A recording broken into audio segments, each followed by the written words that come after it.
your PowerPoint isn't on. Oh, push the, it's backwards. You have to push PC instead of laptop on the, is it there? Why did that change? No, No, it was just on the screen. It was on the screen. Must be the cable. Oh, the cable's not so good. It's a really good picture of you. No, this is the cable. Not me, but you. No, that's the right one. It was literally just on the screen. So, Yeah, it's back. and it just must be the connection. Okay, Okay. so we're gonna do a little ring of posies here. So I would like to introduce Dr. Bernardo Atias, who will introduce Dr. Tobias from Veen. Right on, thank you. So I'd like to introduce Tobias from Veen. Tobias has been a visiting scholar here at CSUN for since fall, right? Just this year, yeah. And is from Canada. And let's see, he's a great writer. And yeah, anything you want me to say about you before you have to? Ben's actually the reason that I'm here. It's because of his research into Detroit techno and electronic dance music culture studies that I appeared here on a panel last year with some fellow colleagues. And that I then went, I'd love to be a visiting scholar here and work more closely with Ben. And our project still has to manifest. That's right. But, that's right. Although we did have a wonderful exchange in the in Dance Cult back in 2011. Yeah. Thank you. So yes, thank you. Thank you. Welcome. All right. Okay. We've become much more casual after lunch, which is I'd like to try and work through an argument around posthumanism and Afrofuturism. I don't know how much I'm going to get to it, but I'll try and work through as much as I can. The title is Afrofuturism and the Race for Utopia. I'm not going to get so much into the Utopia. Maybe the better title would have been Afrofuturism and the Speculative Futures of Posthumanism.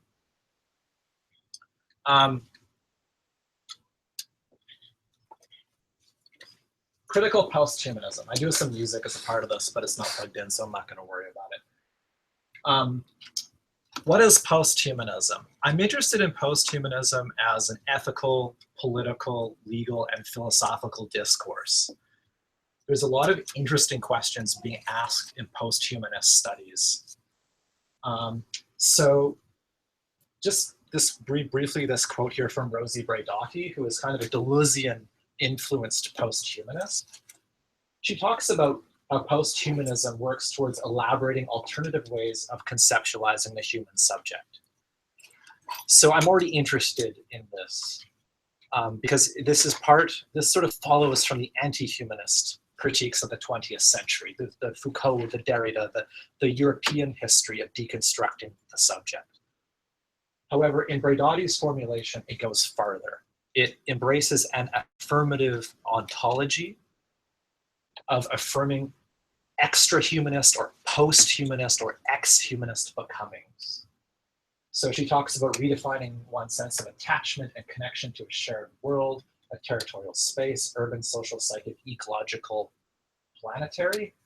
Posthumanism expresses multiple ecologies of belonging. It enacts the transformation of one's sensorial and perceptual coordinates in order to acknowledge the collective nature and outward bound direction of what we still call the self. So behind all that language is really a number of questions that start to break down anthropomorphism. The idea that the human stands at the top of the great chain of being, that the human is the only sentient creature on the planet, that this planet is inherently ours, and that everything non-human would just be resources for us to use. That is precisely what posthumanism is critiquing. But I mean, that critique has been around for a century. That's kind of the anti-humanist critique. Posthumanism is, I think, much more of a discourse of the moment because we are definitively entering into an era in which the human is not only under question intellectually, but with the ongoing permutations of bio and nanotechnologies, artificial intelligence, climate change, post-nation state organization, et cetera, et cetera. The idea of the human as the top of the pyramid is definitively falling apart. We are facing forces that we cannot control, climate change, and we are now undertaking, whether we're doing it consciously or not, permutations and shifts and changes to our consciousness and to our bodies through various forms of technological intervention. So posthumanism is precisely this discourse that looks at this in the academic sphere. It raises questions of the boundaries of human-animal, human and machine. You have animal studies is very much focused around this, the legal, ethical, political implications of what it means to eat the other, to eat animals. The question of the categorization of animalia as non-sentient, the question of sentience, do animals have rights? How do we judge sentience? How do we judge consciousness? The question of the boundary between the what and the who, this fundamental philosophical distinction that goes right back to the beginning of the ancient Greek and Egyptian traditions between whatness and who-ness. We have this dethroning of anthropomorphism to think planetary ecology. We have calls for new forms of subjectivity, post-human becomings. Along with this come different forms of political organization focused around ecology and networking. We have explorations of the expansions of embodiment and consciousness through et cetera, technologies. This is where it bleeds into transhumanism, which would be more of a neoliberal, even perhaps dark enlightenment idea of purposefully advancing the human through technology. That's a politically different discourse than posthumanism here. So posthumanism raises these ethical, political, and legal implications of these transformations to the human. And it really extends that European critique from Foucault and et cetera. By turning to affirmative ontologies, it's kind of Bradotti's position and her Deleuzean kind of camp process ontology. And then you have Pramod K. Nair, Kerry Wolf, looking at techno-scientific interventions in mind and body, genetic engineering, the sort of more critical deconstructive strain. There's a number of problems with posthumanism as a discourse. I can't get deeply into them, but the first is that it erases the history of race, okay? Bradotti says posthumanism is the historical moment that marks the end of the opposition between humanism and anti-humanism. I find this statement deeply problematic. It posits a kind of progress narrative or this end of humanist history where we've come to the end of humanism and thus now we enter into posthumanism. But if we think of what posthumanism raises as the question of the non-human and non-human sentience, we have to realize that the production of humanism has gone hand in hand with the industrial and technological production and categorization of quote unquote race, AKA the production of enslaved non-humans, whatness, tools. Okay, so posthumanism as an academic discourse has not adequately dealt with the question of race. It hasn't dealt with the question of slavery and what that means in this kind of discourse. It relegates transatlantic slavery to the supplement of modernity in that Derridian sense, the supplement that is erased in order to make the thing whole to begin with. And so there's this kind of this counter argument that comes out of critical race theory and critical race studies and studies of slavery from Ian Balcom and many other authors, that modernity, contra the Eurocentric narrative, does not begin with the French Revolution, the birth of the revolutionary subject and so forth. It's usually the birth of modernity is the French Revolution. It begins with the commodification of the African as the subject $sign, the commodified humanoid. That's where we have the instantiation of modern capital, modern commodity, modernity in itself. And that precedes the French Revolution by approximately 100 to 250 years, depending on how you're looking at the beginning of transatlantic slavery. The insurance industry is born. The modern insurance industry is born with transatlantic slavery. So posthumanism buys into an existing argument over modernity. Okay. Another problem with posthumanism, white fragility, which I've started using instead of white supremacy because supreme is actually a really good word. And I read a really good piece online. I need to pull the reference, but it's white fragility. Hermann K. Nair, at the end of posthumanism, advances this argument, drawing from Octavia Butler, the Xenogenesis trilogy, to say that, well, maybe we need genetic engineering to induce greater levels of empathy. So this is this kind of transhumanist, posthumanist argument. Now, I think he provides a really narrow reading of Octavia Butler. If you've read the Xenogenesis trilogy, it's like post-apocalyptic. The Oankali aliens show up and pull humans from the planet. They start to manipulate them into a new hybrid species, and this unfolds over 3 novels. But it's a very contested, complicated process, and Butler makes it clear in her brilliant writing and narrative that there are many forks and paths and exits and entanglements, and there's no like easy solution such as Nair suggests, this idea of genetically engineering increased empathy. The critical translation that I have of Nair's proposition is that white people need genetic engineering to end their racism. Tanning salon.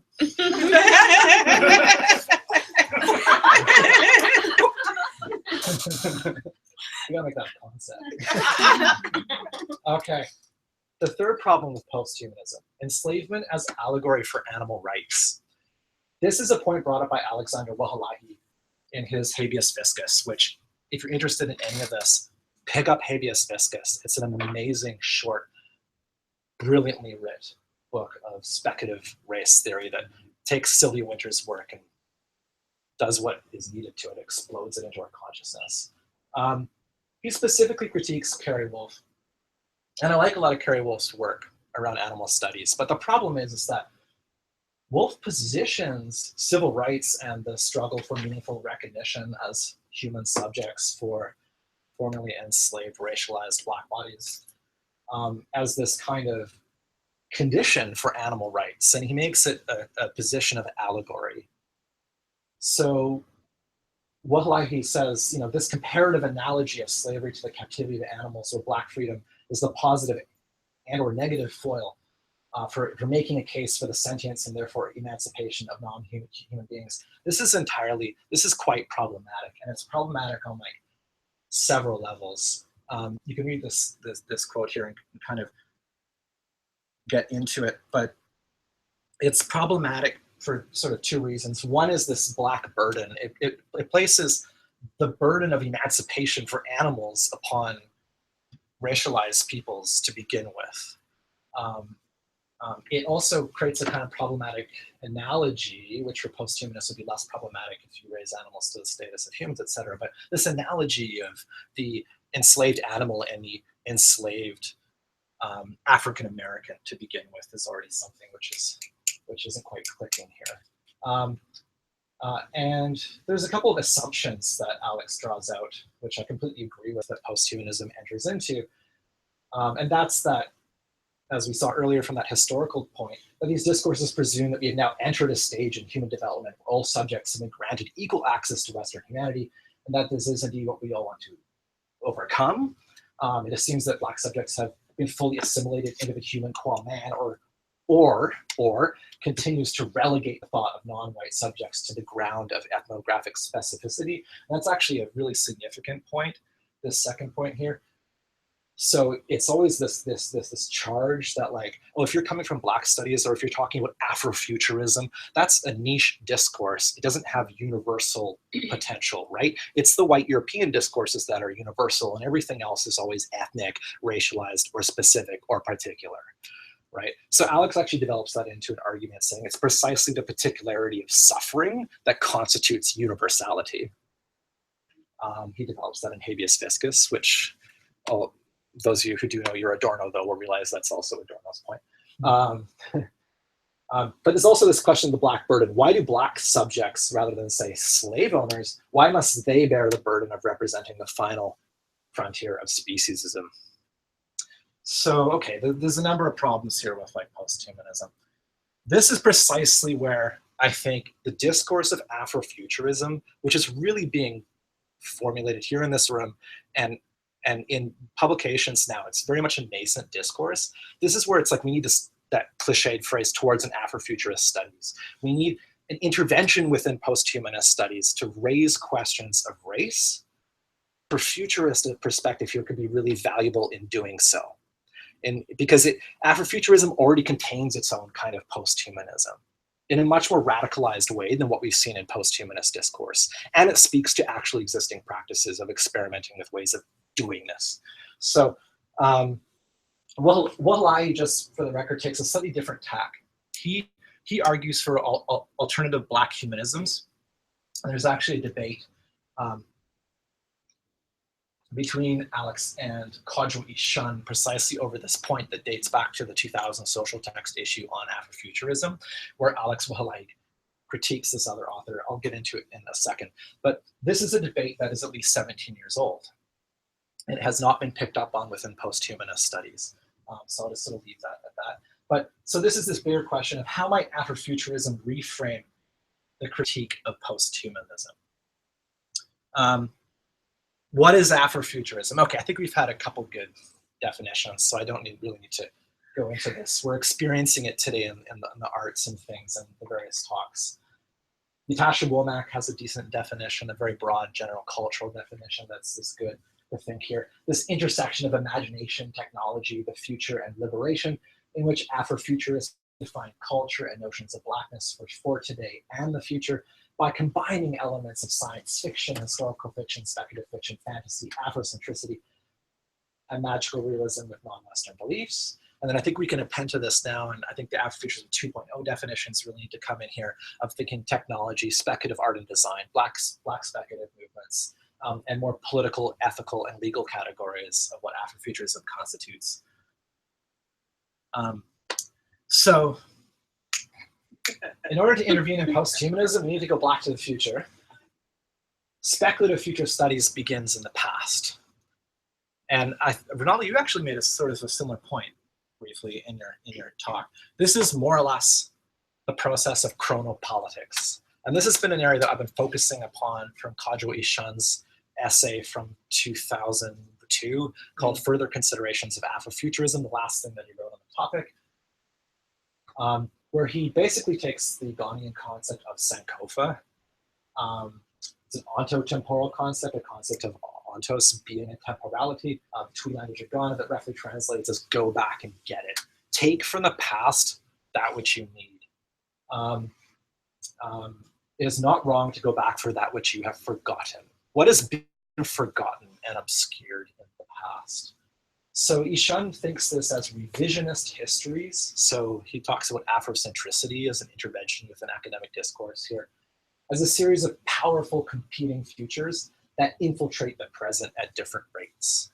So it's about going into the past and rethinking the past to invent new futures that have been obscured under white fragility, and then infiltrate those into the present. And this dovetails with Frederick Jameson's perspective drawn from work in science fiction for decades now, and his most recent work in An American Utopia, and so forth, of the idea of reading the past in order to find forgotten histories of utopia and forgotten futurisms. That's part of what Afrofuturism is. What has been lost in the past? What futures or forks have we stepped away from that we can recover? So step two, this is programmatic. Like, how do we intervene within posthumanism? Step two, we need to rethink the history itself of humanism. So humanism doesn't begin with this Eurocentric narrative of the Enlightenment. It begins with the slave. We need to flip this on its head. We need to deconstruct it and think the centrality of that supplement, the supplemented category, the supplemented race. And obviously we need to rethink social Darwinism and its ideological role as, and I use ideology not in the small sense, but in the big conceptual sense, is that which is naturalized to the point where we no longer question it. Ideology is precisely that which we cannot see. It is that which makes the normal. So, whether you're an Althusserian, I think institutional state apparatuses, or a Zizekian, whoever ideology works for you, it's that process of normalization.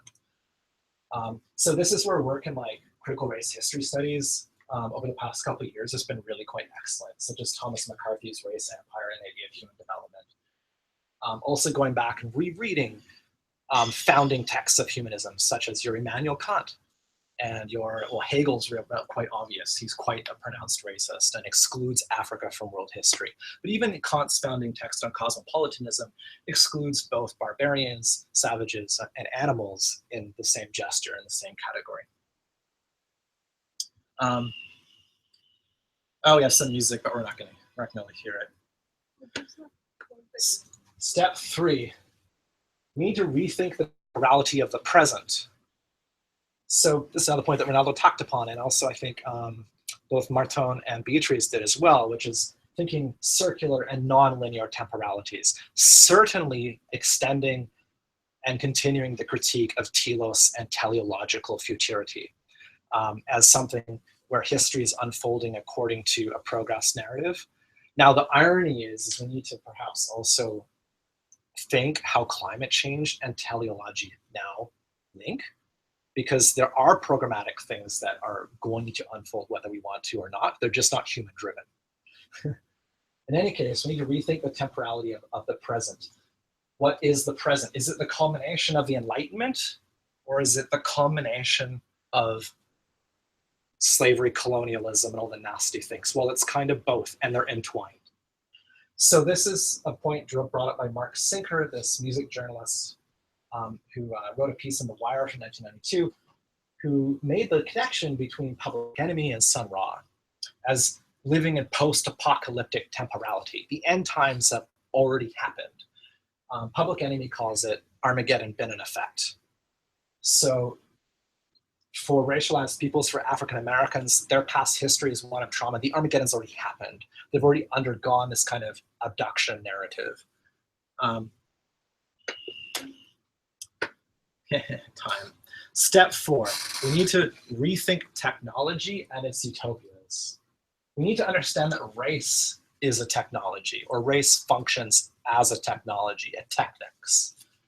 It manufactures who-ness into what-ness. That's kind of what race as a technology does. It's a caste system.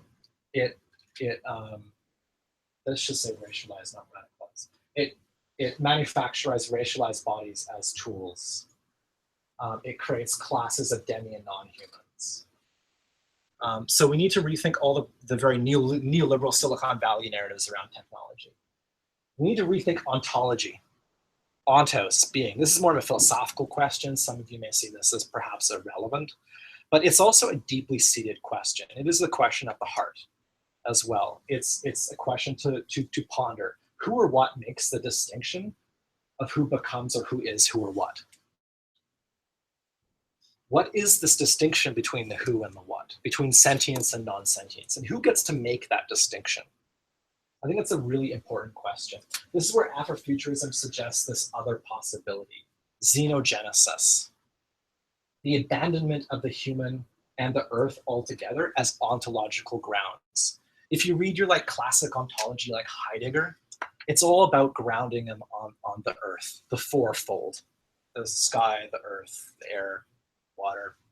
Please correct me on my Heidegger. Sun Ra says, I'm from Saturn.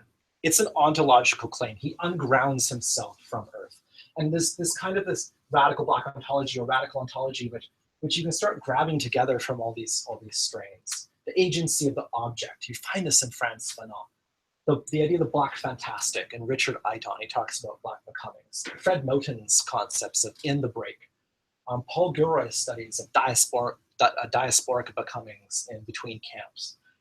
Sylvia Wynter's concept of being human as praxis, which I think we can interpret not just as alternative humanisms, but alternative ex-humanisms. And then Sun Ra, the jazz poet, is very performative, I am from Saturn declaration of unearthing the self and thinking the outer darkness. So this is that ontological claim from Sun Ra, where he's like, I'm a different order of being. I am not a man. And so this claim gets picked up by Kajua Shun, and it's something which I also pick up and some other scholars of Sun Ra. We think Ra as a philosopher. We give these statements full gravitas. I am not a human being. I'm a spiritual being. He very much denies the category of the human. He abandons the human. Again, I'm just moving a little bit quickly, but we are going to make it on time. So what I'm interested in thinking then is an Afrofuturist post-humanism, or maybe ex-humanism would be a better term, I'm not sure. But it stems from bringing together some of these ideas. And I continue to mine the work of Kajo Shun, just as the guy in the camp who will do that for now. Because he picks up on some of these ideas. He pushes it towards an anti-humanism. I think it needs to be drawn back towards a bit more of that Bradotti affirmative ontology, not just a negation of the human, but some form of reaffirmation of an alien ontology. What it means to be of an ecology on this planet, and yet to feel that sense of strange particularity, which perhaps is part of what we continue to call the human condition. But for how long, I'm not sure. So this is drawing together concepts of Armageddon bin in effect, the idea of alien abduction, the idea of slavery as an alien abduction, which means that we've all been living in an alien nation since the 18th century. So he takes the concept of alien nation from Marx, splits it in two, and race as a technology. The production, the mutation of African and female slaves in the 18th century into what became the Negro, and into the entire series of humans that we've designed in America. So this is, he goes on to say the whole process, the key thing behind it all is that in America, none of these humans were designated human. And he says, it's in music that you get the sense that most African Americans owe nothing to the status of the human. And he's really interested in forms of techno, house, jungle, very 1990s forms of rhythmic music, which came out of Detroit, Chicago, New York, and then spread around the world and came back and have mutated again and again to the point where we now have trap and like so forth. And this continues in this very Afro-diasporic and planetary sense of music, where the dancing body merges with technology and consciousness and like so forth becomes distributed amongst the dance floor. Yeah. So this point is also made in other levels too, without quite being so radical. Herman S. Gray in Cultural Moves. Here, he too talks about the cultural logics that structure identity can be used productively in relationship to new technologies to construct different ways of imagining the self and community. And I just oppose that to founding hip hop MC and graffiti inventor, the Rammelsy from New York, who passed away several years ago, who took items he found on the streets to construct an entire pantheon of garbage gods in order to deconstruct Alpha's bet, to actually take apart the Western alphabet. That was his manifesto around graffiti as a way to disrupt language itself. So for me, all of these things bring us to the necessity of Afrofuturism and the task of developing an Afrofuturist studies, or beyond the Afro as well, to connect to the various particularities of various future movements, to get meta on this concept, this speculative futurist studies. So this general definition of a critical yet speculative praxis that challenges the erasure of race in 21st century discourses of posthumanism, cosmopolitanism, ontology, science and technology studies, and I could put etc. But I mean, even when you look at the category of cosmopolitanism, a major ethical, legal, political discourse which has had its resurgence today in response to neo-reactionary Trumpism and so forth, cosmopolitanism is not enough. We need to think beyond the planet. We need to think larger than that. So I start to offer a different definition of Afrofuturism as a myth science, an assemblage of discursive, performative, and cultural political praxis of speculative production, futuristic dreaming, historical revisionism, and radical becoming that counter the white ideology of techno-scientific racism and its whitewashing of the future by inventing and living out alternative conceptions of being to the white enlightenment human. So, I mean, that's kind of mouthy and wordy and full of a lot of like large concepts in one sentence, but it is this idea that we need to look beyond definitively the current conceptions of the history of humanism, anti-humanism, and post-humanism. We need to really start paying close attention to alternative forms of embodied existence. There we go, we've done it in 29 minutes. But probably only by losing it. So that is the argument. This is the argument I'm trying to present in the paper for the newly founded Journal of Posthumanist Studies, to attack them right where they're starting their project. So yeah, thank you very much.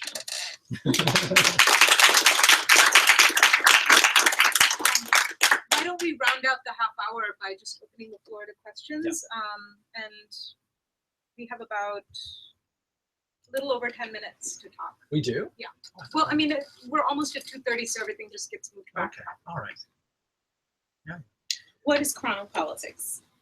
Chronopolitics, yeah. So that is that idea of reaching into the past to rediscover and reuse lost futures in order to envision new futures from that which currently exist, and then infiltrating them into the present, and actualizing them through whatever processes, even just by writing it out or thinking, etc.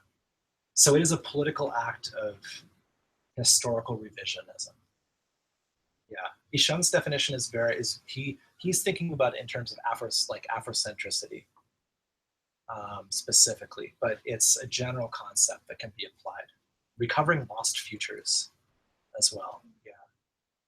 Is that? Okay. Can I ask, so my understanding, to build on Seal's question,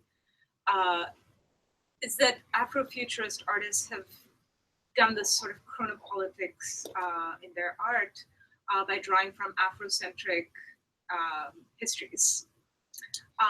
What about subcultures like steampunk that also play with chronopolitics, but actually, I mean, I don't have a question here. I'm saying, isn't that interesting how the kind of the Victorian era is rewritten with Black bodies, bodies that were erased from that history and that find a place in the future revisionist imagining of what that past was. That's in volume 2. We deal with steam funk and diesel funk. That's the artist Tim Fielder. Yeah. And I don't know who else. Balagan. Yeah, they're playing with that too in terms of I think they bracket that in diesel funk being is done in a time when diesel is the driving forces of industry. For instance, he submitted a piece for the second piece that really structures Zora Neale Hurston and some diesel funk technology, and so they'll be addressed, and those are another set of things coming out in the second volume. And to add to that, author Nisi Shaw has a new novel called Everfair that's a steampunk Congo. And that's part of what's going on there. I heard her read from it, and the nation of Everfair has an anthem which she's written, and she started singing it, and I thought, this tune is familiar. Nodding at me, and I finally realized it was Suliram from Miriam Makeba. So she's done this sort of going back, bringing forward, and kind of mixing. In the new volume of Obsidian that Cherie Renee Thomas is edited, they're calling it Sankophoration. Yeah. And it's done by that's what they're referring to as using as chronopolitics. That it's talking about Sankophoration, and it's done by Dr. Brooks, Kenitra Brooks, Kenitra Yallow out of UT San Antonio. The Obsidian just came out several weeks ago. Yeah. Beautiful cover. Yeah. Yeah. Yeah, but I mean, this speaks to the significance of intervening within what appear to be normalized discourses of history, or normalized discourses of the past, right? Like both on the artistic level, like the science fictional level, to allow us to undertake processes of radical dreaming. Like the significance of the imaginary here is really important. But also on the level of looking at it, if you're looking at an academic discipline that assumes certain things about history and it's engaged in future forecasting, like posthumanism, it stands upon certain assumptions of history. And if those assumptions, especially if they're raising the question of racial subjugation, and if they're speaking about posthumanism, this is a significant problem with an academic discourse. Yeah. Okay, we're good. All right. I have so much to say about Oh yeah, this. sure. Go yeah, go Can for I it, Abby. just pose a Yeah. question to Yeah. folks Alright. too? I can't help but think that the project of Afrofuturism, with its orientation towards dismantling the idea of the human and recoding ontologies, and towards radical ontologies, how this might configure what we think about or how we experience or perform citizenship. Mm. Yeah. Because part of this futurist orientation is also dismantling geopolitical borders. Yeah. Mm-hmm. So I'll just open that if you want. Yeah, I mean, it's also the question of citizenship in terms of cosmopolitan citizenship, but then going like post-human citizenship implies the citizenship of excluded categories of sentience. So we need to think about ecological citizenship and what that means and how boundaries get reconstituted. And this is happening right now. Like, for example, some no, I'm not going to remember the scholar's name, but there's studies going on, right? There's work being done in animal studies on the legal level right now as to whether certain levels of higher primates can be constituted as having rights. So these are serious questions. They're being debated into like, how do we implement this into law? What kind of laws do we need for canine rights? For the laws of your quote unquote pet, which currently is treated as property or an object, right? So this is why this allegory occurs between animalia and race, because we've treated humans as property in the past as well, oneness, tools. So suddenly the question of Afrofuturism in this context is not just that of something that can be easily, oh, that's just what we do over in the arts, right? With the artists. This is really deep questions about what constitutes a subject, an ethical, legal, political subject under our current systems of rights and governing laws, which has come out of that Enlightenment tradition, that Kantian moment, the cosmopolitan dream. And we're now standing at the precipice of that dream, or perhaps collapsing through multiple factors. So like Ronaldo, I see Afrofuturism and these kinds of, like, these are very much current hard reactions to this what is an actual crisis. On multiple. This is all really exciting stuff, and thank you for bringing it to us. It made me think of is that if you're going to think of race as a technology, one of the first ways in which humans did oneness and whatness was gender. And I'm not at all saying they are equivalent, they are absolutely not. But it makes me wonder what relationship gender and feminism have to race and Afrofuturism. Yeah. Absolutely integral, and definitively what is lacking from this talk and my presentation is precisely that intersectionality. No. It's actually good that you raise it, because it's somehow I need to fit us all into one. But I mean, Ronaldo and I are actually co-working on a piece right now on Sylvester James, the 1970s very flamboyantly out and gay disco musician. In order to think of him as an Afrofuturist performer in many ways, but also in order to bring queer theory into Afrofuturism, and at the same time queer phenomenology and feminism. Like these are discourses which have not been discussed sufficiently in Afrofuturist studies whatsoever. Certainly not in Kadra Shun's work or any of these kind of 90s texts. It's starting to occur now in publications that are happening.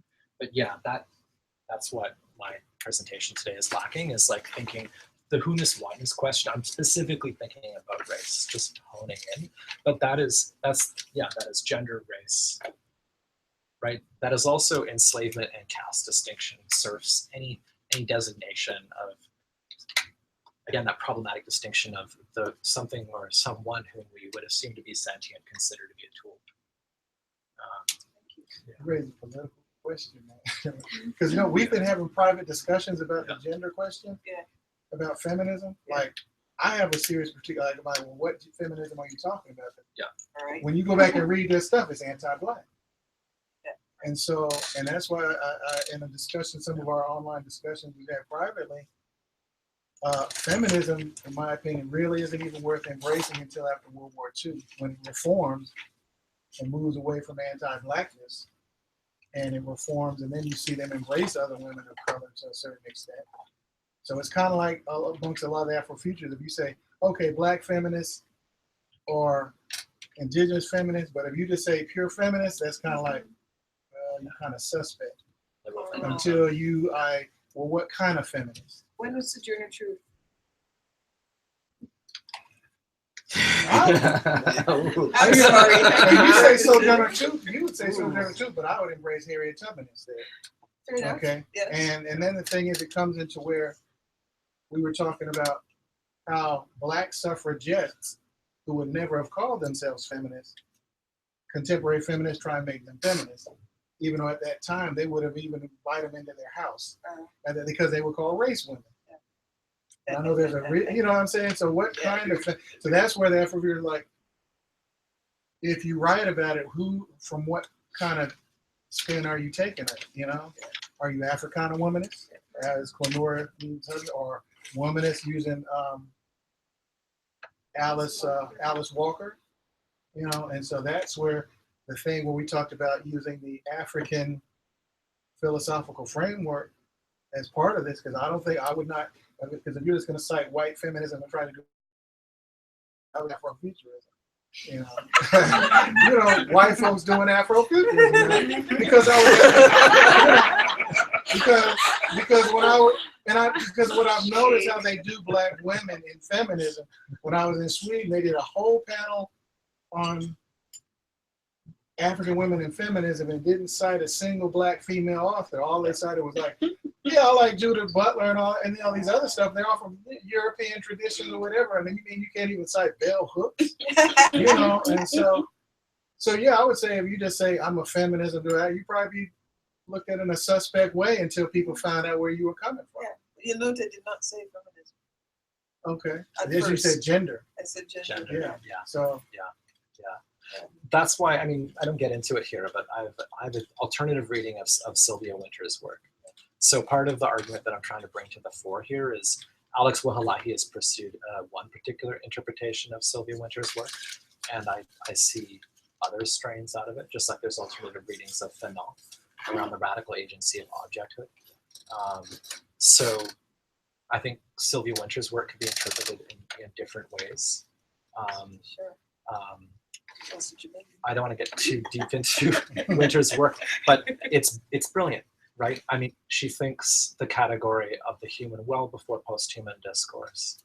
The fact that Sylvia Wynter is not regularly cited within posthumanist studies is a problem. So there you have a black posthumanist feminist, whatever you want to categorize Sylvia Wynter, almost uncategorizable. She's there in like the founding publications of social texts in the 1970s, you know, way ahead of the curve, and thus up until I think in the past couple of years, relatively underappreciated. So her work especially, I mean, there's others we need to bring into this conversation, but yeah. All right, we're probably good for time. Okay, excellent. No, thank you. Thank you.